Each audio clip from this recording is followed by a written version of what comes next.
Hello, America. I'm just so excited. Look at this beautiful car. This is a Fiat. Oh, I can't wait until they get their hands on Chrysler. This is so sexy, isn't it? We're doomed.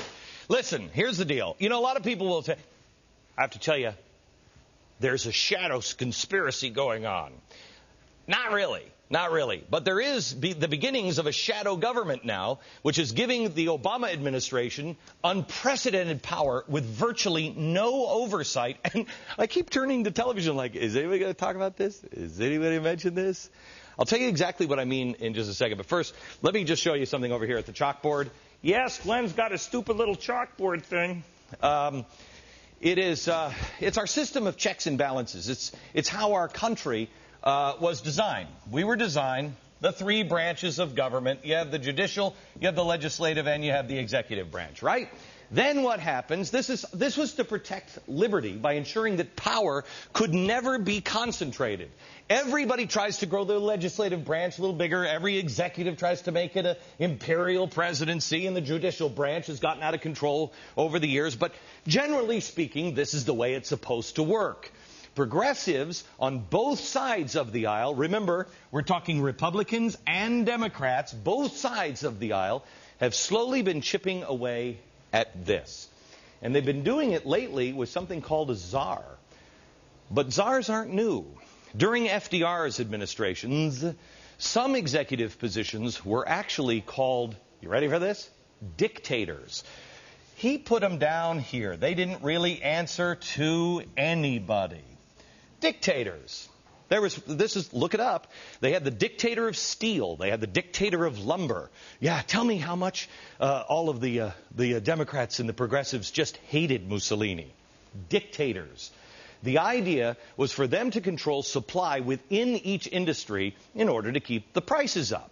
Richard Nixon did the same thing, but he thought dictators, that Mussolini Hitler thing, that's probably pretty bad now. He called them instead czars, which, if I'm not mistaken, weren't they all shot in the woods at one point for being really bad guys? The first czar was an energy czar. He was charged with overseeing the 1970s energy crisis, which that's worked out so well. That's fixed now. The other presidents also have had czars. No one could hold a candle now to President Obama. He has named 16 czars so far, and he's not even done yet. Well, you might look at this and say, well, what's the problem? I mean, they can cut through all the bureaucracy. They can get stuff done, right? Oh, yeah.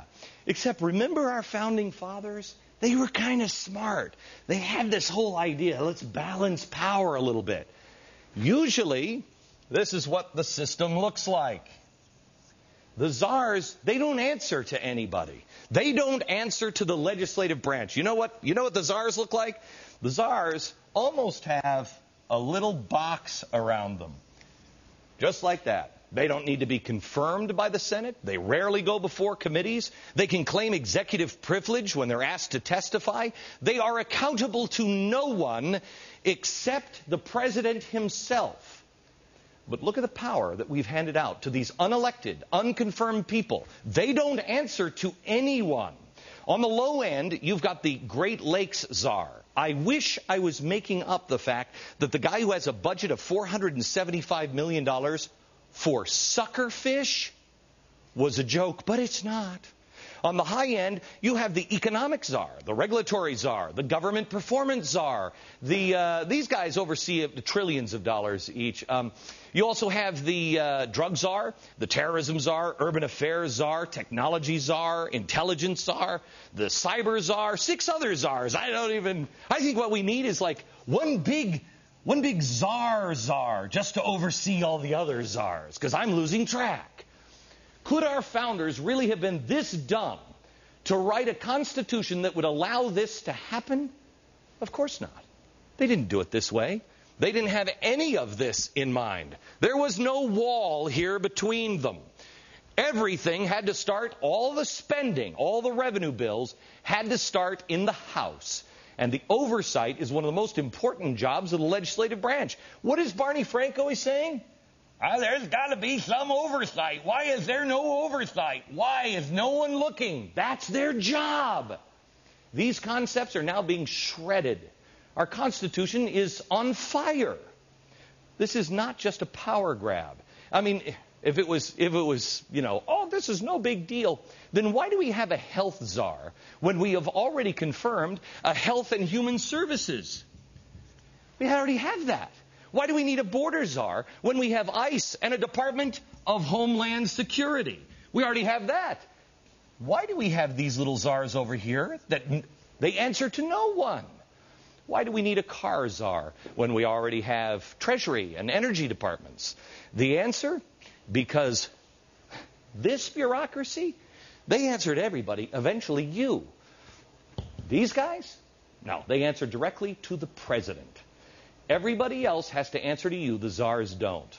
Our own Neil Cavuto, this is what got me so riled up. Friday I was watching the show when the judge was filling in. And right before the show came on, Neil Cavuto was on, and he was talking about he's trying to get a hold of the car czar just to get some answers. Well, 107 days ago, Steve Ratner was announced as the car czar, and Neil Cavuto can't get him to come on the show. Now, I understand why the car czar doesn't want to come on my show, because I'm a little nuts sometimes. I could ask him anything. But Neil Cavuto?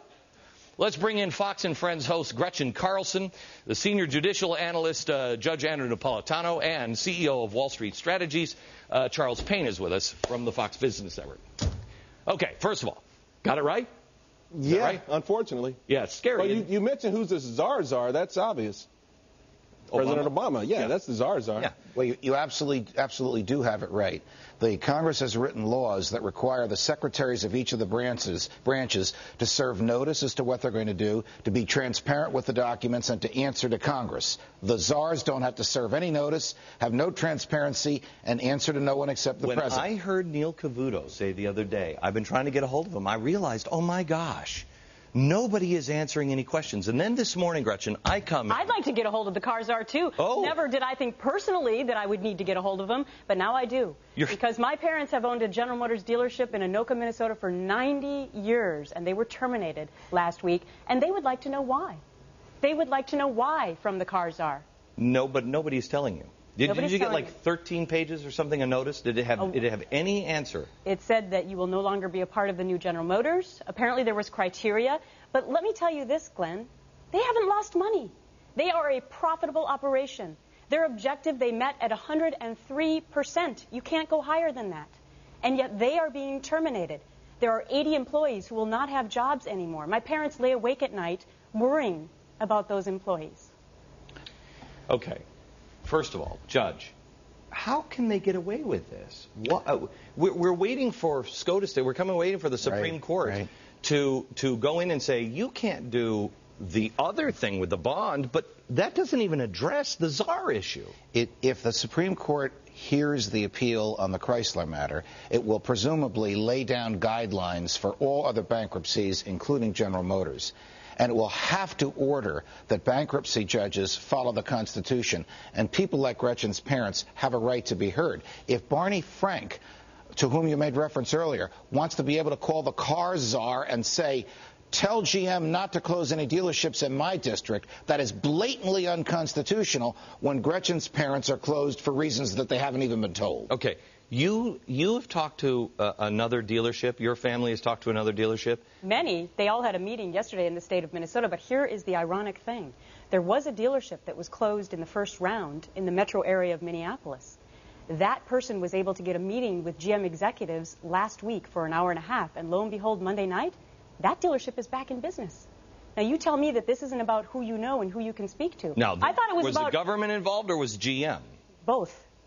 There was government at that meeting? There was government intervention with a political person who was able to set up that meeting. But I thought this was supposed to be that you were closing dealerships because they weren't performing.